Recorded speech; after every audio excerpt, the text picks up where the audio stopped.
जय एवरीवन, स्वागत है आपका हमारे channel Indian defence news Hindi में, जहां आपके लिए लेकर के आते हैं देश और दुनिया की टॉप डिफेंस अपडेट्स को सबसे पहले, और वो भी कम से कम समय में। तो चलिए शुरू करते हैं आज का अपना ये एपिसोड। लेकिन सब जानते हैं कि तेजस मार्क 1 ने अपनी पहली उड़ान को पूरा कर लिया है, लेकिन उसके तुरंत बाद जो डिले है डिलीवरी में वो हमें देखने को मिली। उसके पीछे की वजह ये थी कि इंडियन एयरफोर्स के द्वारा एन मौके पर कुछ मॉडिफिकेशन की रिक्वेस्ट की गई थी, जिसमें सॉफ्टवेयर डिफाइंड रेडियोस और सॉफ्टवेयर मॉडिफिकेशन शामिल थे। लेकिन अब उनका सर्टिफिकेशन लगभग पूरा होने वाला है और रिपोर्ट्स ये दर्शा रही हैं कि जुलाई में जो पहला तेजस मार्क 1A है ये इंडियन एयरफोर्स को मिल जाएगा। अब इंडियन एयरफोर्स को लेकर के 3 बड़ी अपडेट सामने आई है, जहां पर पहली अपडेट ये कहती है कि तकरीबन तेजस मार्क 1A की 3 स्क्वाड्रन हमें देखने को मिलेगी। पहली स्क्वाड्रन जो देखने को मिलेगी ये हमें राजस्थान के जो एयरबेस है, नाले एयरबेस, वहां पर देखने को मिलेगी। दूसरा गुजरात के रनअप कक्ष में देखने को मिलेगी, और तीसरा जो हमें देखने को मिलेगी वो वेस्टर्न बॉर्डर से कहीं आसपास सटी सीमा पर हमें देखने को मिल जाएगी। और यहाँ पर इनका उद्देश्य होगा पाकिस्तान की गतिविधियों पर नजर बनाए रखना। हमारी अगली बड़ी अपडेट आ रही है SU-57 फैलन को लेकर के। SU-57 फैलन को लेकर के रूस से अक्सर अपडेट आती रहती हैं और अपडेट्स काफी चौंकाने वाली होती है, क्योंकि उसमें हमें इनके अलग अलग वेरिएंट्स के बारे में जानकारी प्राप्त होती है। लेकिन अब एक रिपोर्ट आ रही है सामने, जहां पर ये कहा जा रहा है कि रूस SU-57 फैलन के ट्विन सीटर वेरिएंट को लेकर के काफी गंभीर है और उसके डेवलपमेंट को ऑलरेडी शुरू कर चुका है। आपको बताते चलें कि जो ट्विन सीटर वेरिएंट है ये इंडिया और जो दूसरे देश है जिनको पोटेंशियल बायर मानता है SU-57 फैलन का, उनको ध्यान में रख करके बनाया जा रहा है। क्योंकि ऑलरेडी हम सब जानते हैं कि सुखोई सीरीज के जो एयरक्राफ्ट भारत में हैं वो ट्विन सीट कॉन्फ़िगरेशन में ही देखने को मिलते हैं, और भारत ने 2013 के आसपास डिमांड भी किया था कि SU-57 का जो ट्विन सीट वेरिएंट है वो तैयार किया जाना चाहिए। लेकिन अभी भी इस पॉइंट ऑफ टाइम में हम ये कंफर्म नहीं है कि भारत इसको लेकर के गंभीर है भी या नहीं, क्योंकि भारत ने पहले स्पष्ट कर दिया है कि कोई विदेशी 5th जनरेशन फाइटर एयरक्राफ्ट अब इंडियन एयरफोर्स की फ्लीट को ज्वाइन नहीं करेगा।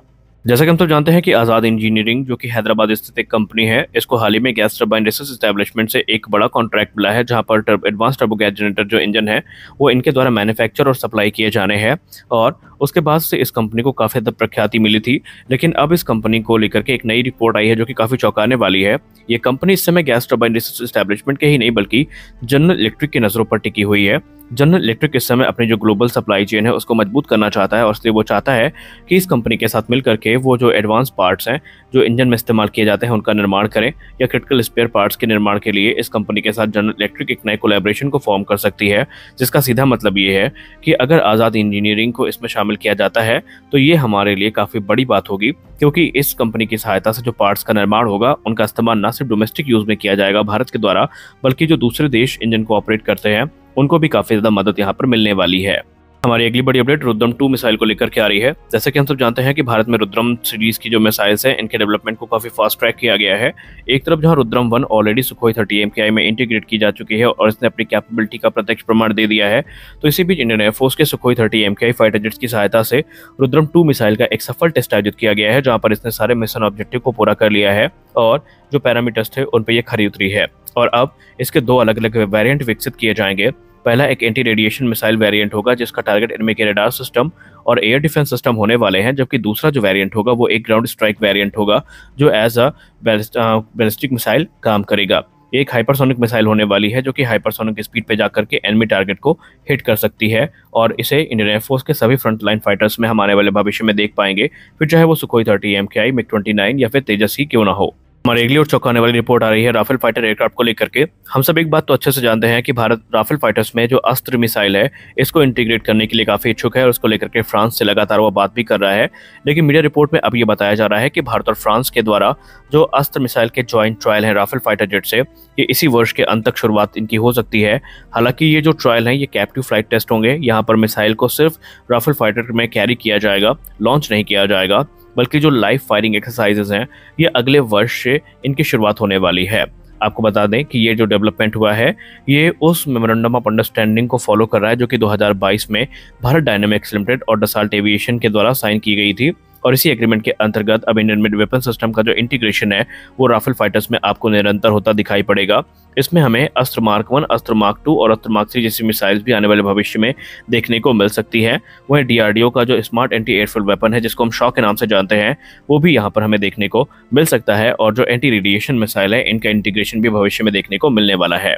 सेकंड सब जानते हैं कि भारतीय थल सेना को हाल ही में जो AK-203 राइफल्स का पहला बैच है जिसमें 27,000 राइफल्स हैं वो प्रदान की जा चुकी है। तो अब एक और नए बैच के लिए इंडियन आर्मी खुद को तैयार कर रही है, जहां पर तकरीबन 8,000 जो राइफल्स हैं ये फिर से इंडियन आर्मी को मिलने वाली है। AK-203 राइफल AK सीरीज की सबसे एडवांस राइफल है, जिसका निर्माण इस समय उत्तर प्रदेश के अमेठी में जो कोरबा ऑर्डिनेंस फैक्ट्री है यहाँ पर किया जा रहा है। ये एक इंडो रशियन ज्वाइंट वेंचर है जहाँ पर AK-203 राइफल्स का निर्माण किया जाना है। इसमें बहुत सारी एडवांसमेंट हमें देखने को मिलती है और ये जो राइफल है, ये जो पुराने इंसास राइफल है इंडियन आर्मी के सर्विस में, उनको रिप्लेस करने का काम करेंगी। हालांकि इसमें डिले की खबरें सामने आई थी, लेकिन जब 27,000 राइफल डिलीवर की जा चुकी हैं तो अब ये कहा जा रहा है कि सारी चीजें स्ट्रीमलाइन हो चुकी हैं और अब किसी प्रकार के डिले इस प्रोग्राम में एक्सपेक्ट नहीं की जा रही है।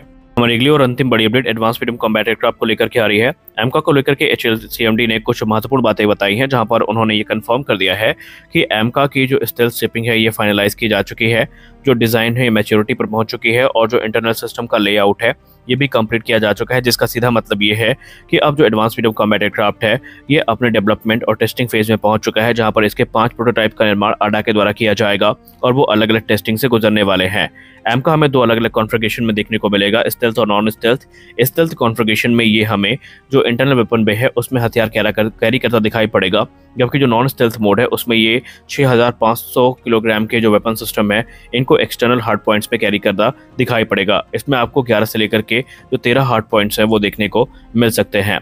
कुल मिलाकर के यहाँ पर जो डेवलपमेंट है वो काफी फास्ट ट्रैक है और माना जा रहा है कि 10 वर्ष के अंतर्गत ये एयरक्राफ्ट इंडियन एयरफोर्स की सर्विस में होने वाला है। तो आज के इस वीडियो में बस इतना ही, मिलते हैं अगले वीडियो में कुछ अपडेट्स के साथ, तब तक के लिए जय हिंद।